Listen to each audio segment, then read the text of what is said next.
चंद्र राशि सिंह का मासिक राशिफल अक्टूबर 2024। स्वास्थ्य। यह महीना स्वास्थ्य के दृष्टिकोण से कुछ कमजोर रहने की संभावना है। आपकी राशि स्वामी सूर्य महाराज महीने की शुरुआत में आपके दूसरे भाव में बुध और केतु के साथ विराजमान रहेंगे और अष्टम भाव में बैठे राहु महाराज, दशम भाव में बैठे बृहस्पति और एकादश भाव में बैठे मंगल की पूर्ण दृष्टि उन पर होगी, जिससे स्वास्थ्य समस्याओं की स्थिति बिगड़ सकती है। आपको आंखों से संबंधित समस्या या पेट से संबंधित बीमारियां परेशान कर सकती हैं। महीने के उत्तरार्ध में सूर्य तुला राशि में आपके तीसरे भाव में चले जाएंगे, तब इन समस्याओं में कमी आएगी और बुध भी यहां से निकल जाएंगे। तब स्थितियां काफी हद तक आपके नियंत्रण में आ सकती हैं। हालांकि मंगल के द्वादश भाव में चले जाने से रक्त जनित समस्याएं, नियमित रक्तचाप और किसी तरह की चोट लगना आदि समस्याएं परेशान कर सकती हैं। इसलिए आपको स्वास्थ्य पर नजर बनाकर रखती है और अच्छा भोजन करना चाहिए, जिससे आप तंदुरुस्त बने रह सकें। करियर के दृष्टिकोण से यह महीना अच्छी उपलब्धि लेकर आ सकता है। इस महीने आपके दशम भाव के स्वामी शुक्र महाराज महीने की शुरुआत में तीसरे भाव में रहेंगे और 13 अक्टूबर से आपके चतुर्थ भाव में आकर दशम भाव को पूर्ण सप्तम दृष्टि से देखेंगे, जिससे नौकरी में आपकी स्थिति अच्छी रहेगी। आपके आसपास का माहौल भी बढ़िया रहेगा। दशम भाव में देवगुरु बृहस्पति भी विराजमान रहेंगे। इससे आपके आसपास के लोग आपको सहयोग देंगे। आपके सहकर्मियों का सहयोग भी आपके काम में रहेगा, जो आपको अच्छा प्रदर्शन करने में मददगार बनेगा। 9 अक्टूबर से इसी दशम भाव में देवगुरु बृहस्पति वक्री अवस्था में आ जाएंगे, जिससे आपको और अधिक मेहनत करनी होगी और अपने निर्णय को बार बार जांचना होगा। हालांकि इससे आपको ये लाभ होगा कि आपके काम में और अधिक सुधार देखने को मिलेगा तथा आपको प्रशंसा प्राप्त होगी। आपको इस महीने पदोन्नति मिलने के प्रबल योग बनेंगे। इसके साथ ही आपकी तनख्वाह में वृद्धि भी हो सकती है। यदि आप सरकारी क्षेत्र में काम करते हैं तो आपके लिए यह महीना और भी अधिक लाभदायक साबित होने वाला है। शनि महाराज पूरे महीने वक्री अवस्था में सप्तम भाव में विराजमान रहेंगे, जो आपको आपकी नौकरी में एक अच्छा मुकाम प्रदान करने में मददगार बनेंगे। यदि आप कोई व्यापार करते हैं तो आपके लिए भी यह महीना अच्छा रहेगा। शनि महाराज वक्री अवस्था में सप्तम भाव में अपनी ही राशि के होकर विराजमान रहेंगे। इससे आपको ये फायदा होगा कि आप अनुशासित रहकर अपना काम बेहतर तरीके से कर पाएंगे और अपने नियमों का कड़ाई से पालन करना आपको पसंद आएगा, जिससे आपको कुछ अच्छे परिणामों की प्राप्ति हो सकती है। हालांकि आपको अपने अधीन काम करने वाले लोगों से अच्छा व्यवहार करना होगा, तभी आपको शनिदेव अच्छा परिणाम प्रदान करेंगे। आपके व्यापार में उन्नति धीरे धीरे होगी, लेकिन पक्के तौर पर होगी, इसलिए थोड़ा धैर्य और सामंजस्य बनाए रखें। व्यापार सही दिशा में उन्नति करेगा। प्रेम, विवाह, व्यक्तिगत संबंध। यदि आपके प्रेम और वैवाहिक जीवन की बात की जाए तो पंचम भाव के स्वामी बृहस्पति महाराज पूरे महीने आपके दशम भाव में विराजमान रहेंगे और मंगल महाराज की दृष्टि महीने की शुरुआत में आपके पंचम भाव में रहेगी, जिस रिश्ते में तनाव बढ़ेगा। आप कुछ ऐसी बातें कह सकते हैं जो आपकी प्रियतम के दिल में तीर की तरह चुभ सकती हैं। आप कड़वे वचन भी बोल सकते हैं। कई बार ऐसे शब्द रचना कर सकते हैं जो उन्हें अच्छे से समझ में ना आए। इस सभी स्थिति से बचने के लिए उनसे कम बातचीत करें और जितना बोले साफ और स्पष्ट बोले। इससे बात का बतंगड़ नहीं बनेगा और कोई वाद विवाद नहीं बढ़ेगा और आपका रिश्ता ठीक ठाक चलता रहेगा। पंचम भाव के स्वामी बृहस्पति महाराज 9 अक्टूबर से वक्री हो रहे हैं। ये समय कुछ हद तक आपको सफलता देगा, आपके प्रेम जीवन को नयापन देगा। आप अपने प्रियतम के साथ अपने भविष्य के सपने सजाएंगे और उनको खुश रखने के लिए बहुत सारे प्रयास भी करेंगे, जिससे धीरे धीरे आपके रिश्ते में प्रेम लौट आएगा। यदि विवाहित जातकों की बात करें तो पूरे महीने शनि महाराज अपनी ही राशि कुंभ में वक्री अवस्था में सप्तम भाव में विराजमान रहेंगे। इसके अतिरिक्त महीने की शुरुआत में किसी भी ग्रह की दृष्टि सप्तम भाव पर नहीं रहेगी, जिससे आप अपने वैवाहिक जीवन में एक संतुलन बनाकर रहेंगे और इससे परिस्थितियां नियंत्रण में रहेंगी। आपका आपके जीवन साथी के माध्यम समरसता और प्रेम का भाव बढ़ेगा।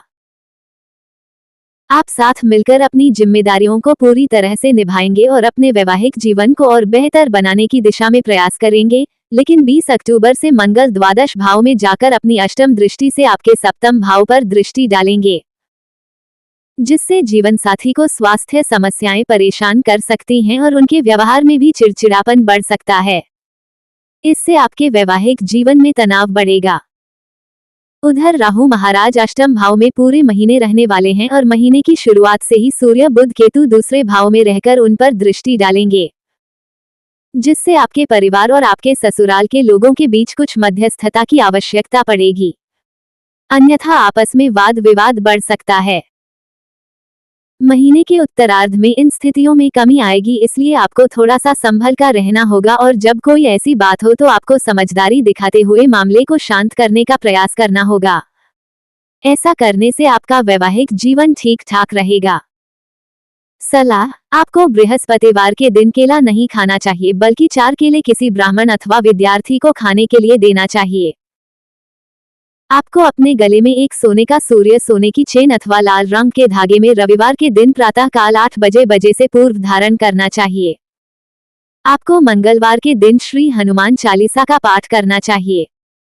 आपके लिए सर्वोत्तम होगा यदि आप मंगलवार के दिन किसी मंदिर में तिकोना ध्वज लगाएं। सामान्य, यह महीना आपके लिए मिले जुले परिणाम लेकर आने वाला है। जहां तक आपके करियर का प्रश्न है तो नौकरी करने वाले जातकों को अनेक प्रकार के शुभ परिणाम प्राप्त हो सकते हैं। इस महीने न केवल आपको पदोन्नति मिल सकती है, बल्कि आपकी तनख्वाह में वृद्धि के योग भी बनने वाले हैं। सरकारी क्षेत्र के लोगों को भी अच्छा लाभ मिल सकता है। व्यापार करने वाले जातकों को अपने दिशा निर्देशों को कड़ाई से पालन करवाना होगा, इससे आपको और बेहतर नतीजे की प्राप्ति होगी और आपका व्यापार भी अच्छी प्रगति करेगा। प्रेम संबंधों में उतार चढ़ाव के बावजूद रिश्ते में प्रेम बढ़ाने के योग बनेंगे, लेकिन अपने व्यवहार को नियंत्रण में रखना आवश्यक होगा। वैवाहिक संबंधों के लिए कुछ चुनौतीपूर्ण समय रहेगा, फिर भी आप अपनी समझदारी से स्थिति को संभाल पाएंगे। स्वास्थ्य के दृष्टिकोण से यह महीना कमजोर रहने की संभावना है और आप बीमारी की चपेट में आ सकते हैं। मानसिक रूप से तनाव आपको विशेष रूप से प्रभावित करेगा। पारिवारिक जीवन में हलचल मची रहेगी। कुछ समय के लिए शांति आ सकती है, लेकिन आपको स्थितियों पर ध्यान देना होगा। विद्यार्थी वर्ग के लिए यह महीना कुछ कर दिखाने का महीना है। अपनी कमर कास लें और भरपूर मेहनत करें। विदेश जाकर पढ़ने का सपना देखने वालों की इच्छा महीने के उत्तरार्ध में पूरी हो सकती है और अन्य जातकों को भी विदेश जाने में सफलता मिल सकती है। वित्त, यदि आपकी आर्थिक स्थिति को देखा जाए तो महीने की शुरुआत में मंगल आपकी एकादश भाव में विराजमान रहकर आपकी आर्थिक स्थिति को उत्तम बनाएंगे। देवगुरु बृहस्पति की दृष्टि दूसरे भाव पर रहेगी, जहां पर सूर्यपुत्र केतु होंगे, जिससे आर्थिक स्थितियां बेहतर रहेगी, लेकिन महीने के उत्तरार्ध में इन स्थितियों में कुछ कमी आएगी। मंगल 20 अक्टूबर से द्वादश भाव में जाकर आपके खर्चे के योग बनेंगे।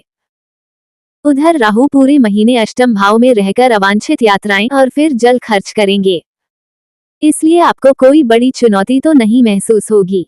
आपकी आमदनी भी ठीक रहेगी, जिससे आप हर संभव बचत करने की कोशिश भी करेंगे और उसमें काफी हद तक कामयाब भी रहेंगे। बस आपको अपने अनियंत्रित खर्चों और फिजूल की यात्राओं से बचना चाहिए। इससे बहुत हद तक धन को बचा पाएंगे और आर्थिक स्थिति को बेहतर बना पाएंगे। मित्र एवं परिवार, यह महीना पारिवारिक तौर पर सावधानी से चलने वाला महीना है। चतुर्थ स्थान के स्वामी मंगल महाराज महीने की शुरुआत में एकादश भाव में रहेंगे, जिससे पारिवारिक संपत्ति की वृद्धि होगी। संपत्ति के क्रय विक्रय से लाभ होगा और परिवार में एकरूपता रहेगी। देवगुरु बृहस्पति भी महीने की शुरुआत में दशम भाव में बैठकर चतुर्थ भाव को पूर्ण सप्तम दृष्टि से देखेंगे और आपके दूसरे भाव पर भी उनके दृष्टि रहेगी,